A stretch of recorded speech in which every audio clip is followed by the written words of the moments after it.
Hey, working moms, I want to offer to you 3 things that I did with my kids to help create fun and connection and presence instead of the usual like rush out the door, kind of frantic push energy that I know so many working moms experience. 3 things. Number 1, I dropped the agenda of being on time.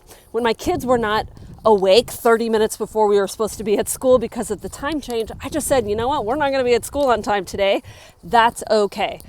Doesn't have to always be your agenda to be on time. Number 2, I expected there to be resistance. I expected them to be grumpy. And when I expect them to be that way, it changes something within me, right? I don't try to push back. I don't try to think they shouldn't be acting this way. Instead, I kind of receive it. I receive their grump, if you will, and I'm okay with it. And so I anticipated that kind of energetically.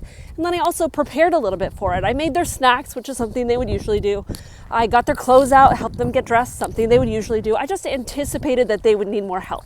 The third thing I did is I focused on connection and fun. So when my daughter was asleep and I was trying to wake her up, I started lightly tickling her, pulling at her toes, and she was like, no, and she was trying to get under the covers away from me and putting on her mask. And so it ended up being this game where we started chasing each other around the house, me trying to get her dressed and her running away from me in a really playful, wonderful way.